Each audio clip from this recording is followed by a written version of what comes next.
Hello and welcome to another episode of All in the Day of Sports. I'm your host, Salman, and it's great to have you for another episode.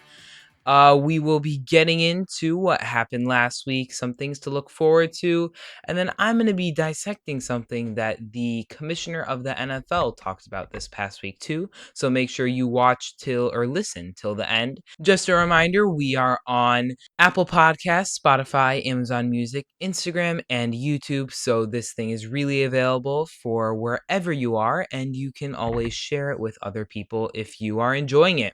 I don't have anything else as housekeeping for you guys, so let's just jump into this episode.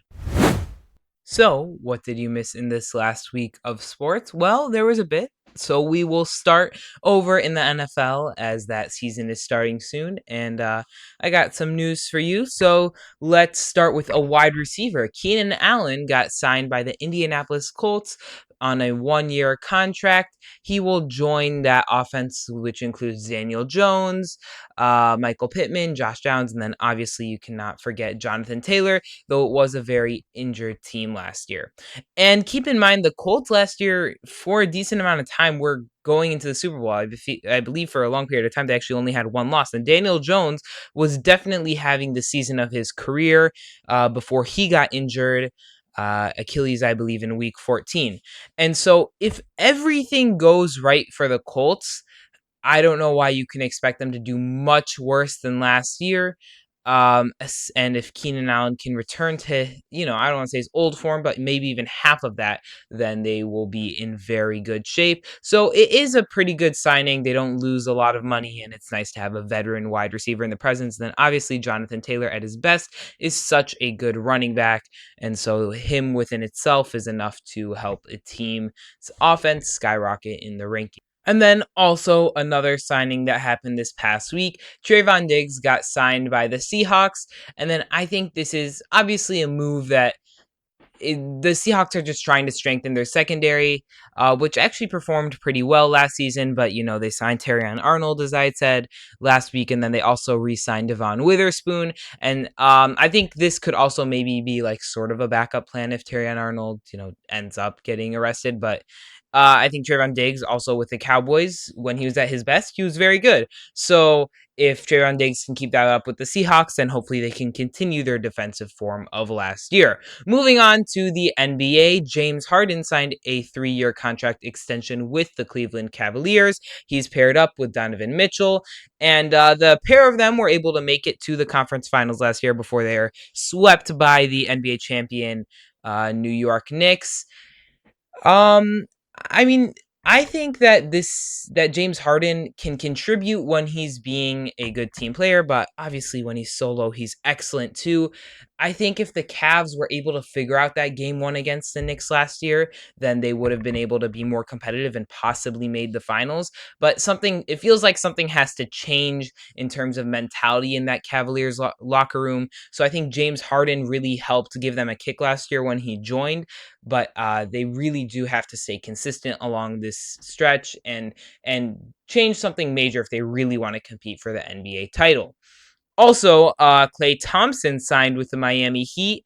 He is reinforcements with, obviously Giannis went to the Heat this past summer, and then Bam Adebayo.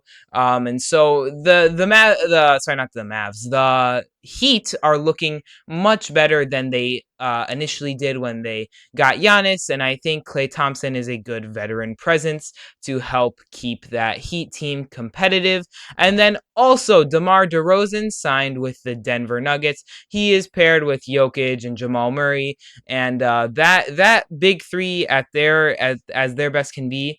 Though Jamal Murray's dealing with injury issues, obviously at their best, could be a very formidable trio.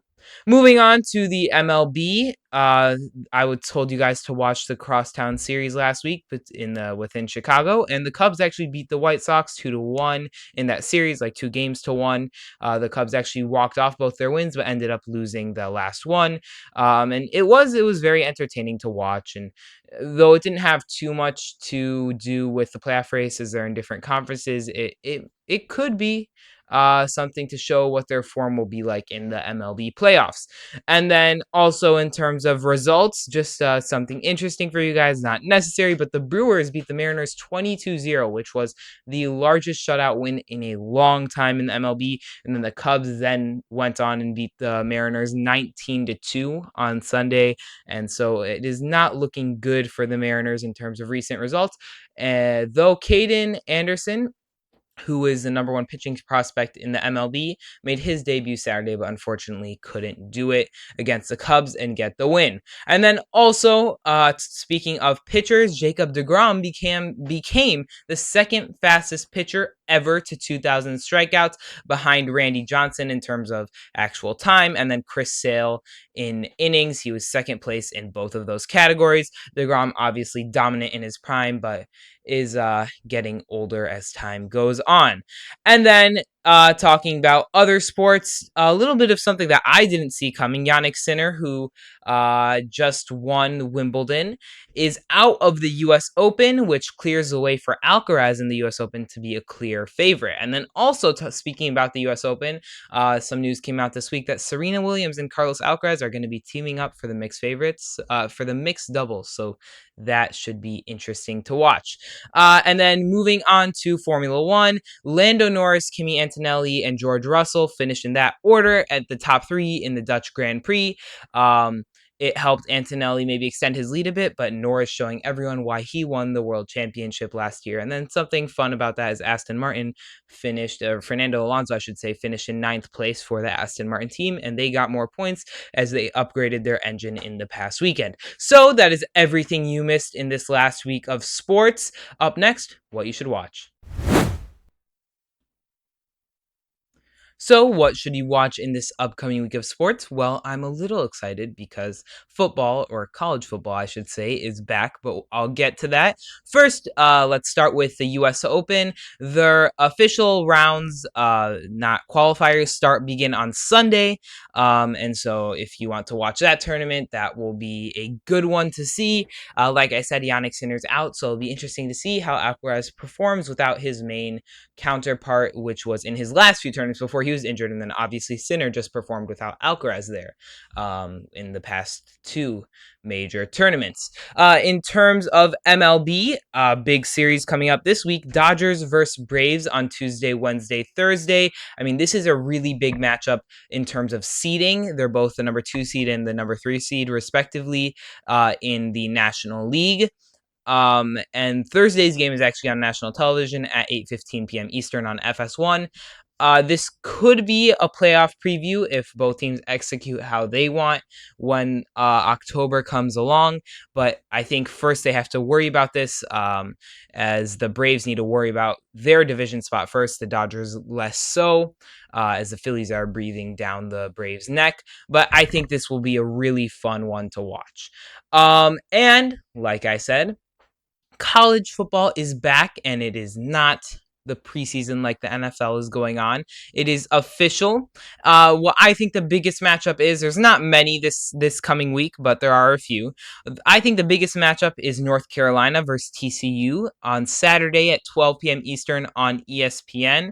Neither of the teams are ranked, but obviously North Carolina has Bill Belichick, and TCU is hoping to replicate their success in the playoffs a few years back. And then the only ranked team to play this weekend will be University of Southern California, which is USC, who's ranked 14, versus San Jose State, and that is at 3 p.m. Eastern on NBC. Also on Saturday. And then I will give you an NFL preseason match to watch, though. Like I said, like I always say, and like you guys I'm sure know, the games don't matter.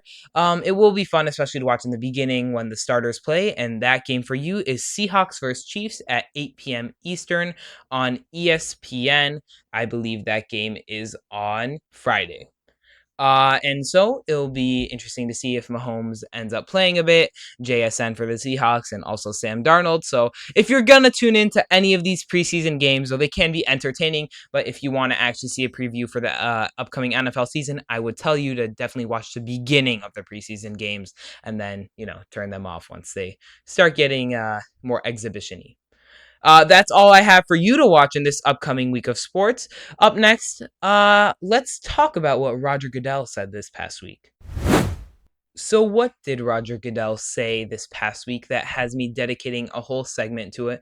Well, I kind of wanted to talk about this, just, give my opinion on it. And Roger Goodell was asked this week if he saw any international, not games, but teams in the NFL's future.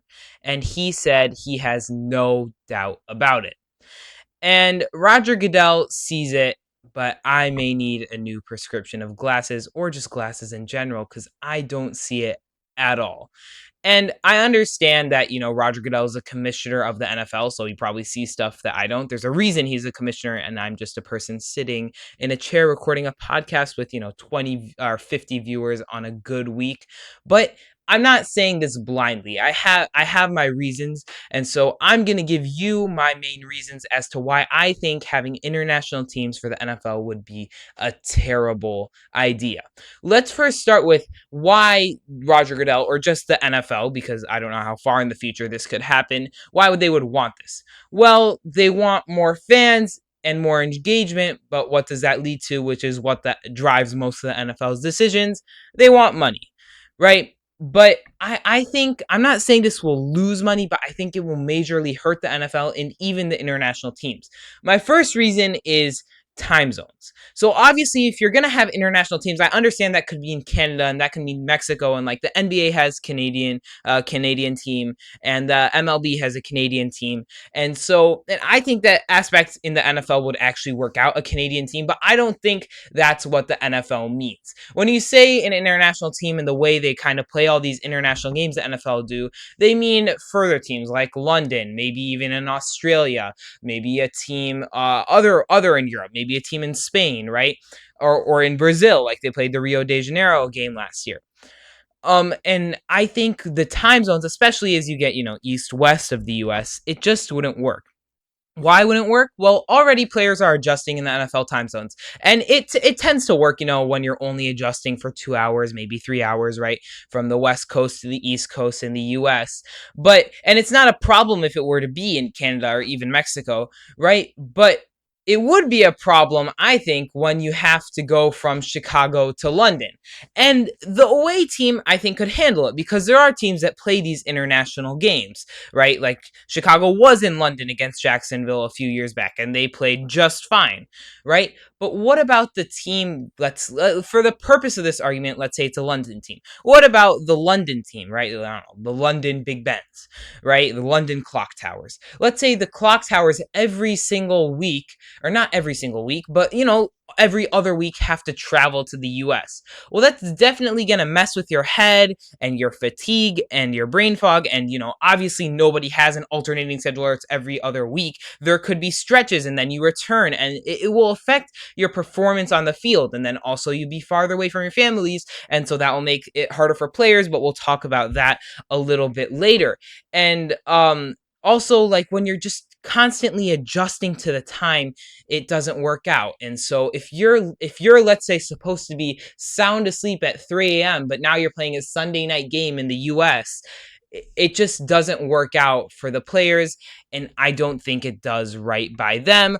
Also, like a home game in London, like it only works in a certain time of day, so you're not even going to get that much viewership in the US. And likewise in London, you're not going to get much viewership when your team is in the US. My second reason is fans, and just in terms of fans in general. There would be no away team presence when this foreign team travels to the U.S. And keep in mind, I'm talking specifically of far away foreign teams. I think like a Canadian team would work perfectly, but like a far away foreign team, there wouldn't be much of an away team presence, unless it's like a playoff game. But like for a regular season game, you just wouldn't see yourself traveling from, I don't know, Madrid to New York City for, a regular season NFL game when you can watch it on the TV. And So let's say you pair this foreign team with another team that's doing very bad domestically in the US, well, then you're going to have no fans, and that's not fair to the other team that may, depend on away team fans for tickets if their team is doing very terrible. And so you won't have any away team presence. And also, when you're at home, I'm not saying you won't have any fans because we've seen these international games with many fans, but it's not like football or American football will automatically be the biggest hit in these other countries, especially considering the presence that soccer or even cricket has in other countries. Right. And so you will really be fighting a lot harder than the NFL is in the US right now to get more fans. Um, and so also, it just, in terms of travel, it just doesn't work. And so I don't think in terms of fan experience, which is what the NFL is serving. I mean, let's face it, yeah, it's great for a player to win the Super Bowl, but who are they serving? They're serving the fans. There's more fans than there are players by far, right? And so that's who your customer is.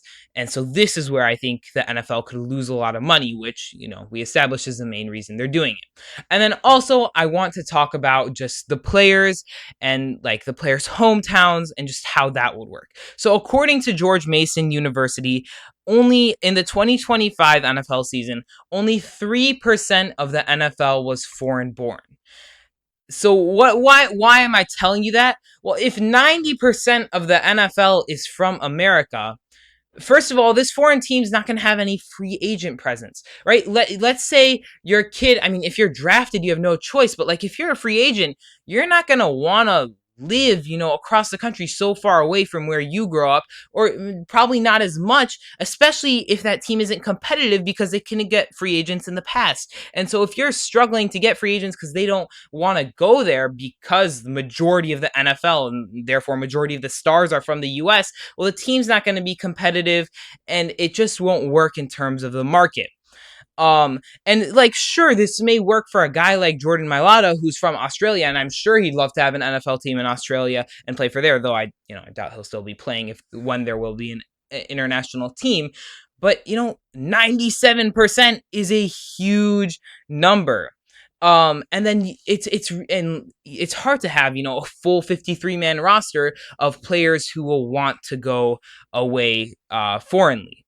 And then since they'll have a weak free agent presence, rookies won't really want to go there. You really will struggle to be competitive, which will just create an endless loop, and it won't be good for the team, and you'll lose money there too, because why will foreign fans want to dedicate their weekend and money to watching their country's third favorite sport? And it doesn't work. And there's just like more reasons in general. If you add international teams, like there's just going to be more teams in the NFL, and I think the NFL is at a good place right now with the amount of teams. It'll expand the playoffs, and football is such a fatiguing sport and I don't see the NFL taking away teams. It's such a fatiguing sport that adding more teams, like this many more, will seem to work. And then also, like, let's say they host a Super Bowl there. Like, sure, you'll get attendance, but will you get a lot of loyal fans? I don't think so, especially, considering, like I said, they won't be competitive, so you won't have, like, your team in the Super Bowl. And I think if the NFL truly wants to do international engagement, I think these international games are a good way to do it. But if you really want it that badly, do something like baseball with the World Baseball Classic, or soccer with the World Cup, or even like hockey with the Four Nation Tournament as their All-Star game, or like the NBA where they kind of had different countries, or like foreign and US, in their All-Star game. And so I think that would be a better way to get your foreign engagement. And until like you really build it up, I just don't see foreign NFL teams really working at all. Now, I mean, like I said, I'd be perfectly good with a Canadian team, a Mexican team. If you want to add those two, sign me up. That would be great. But other than that, I don't think Roger Goodell's no doubt plan for international teams work. And so these are my reasons why I am a complete no. If they were to ask me, should we have international teams in the NFL? No. Sorry, Roger Goodell, you do not get this fan's vote. I don't have anything else for you guys this week. Just a reminder, make sure to follow us wherever we are, YouTube, Instagram, Spotify, Apple Podcasts, and Amazon Music. It really helps. Drop a follow and just share it with others. But got nothing else for you guys, and so I will see you next week.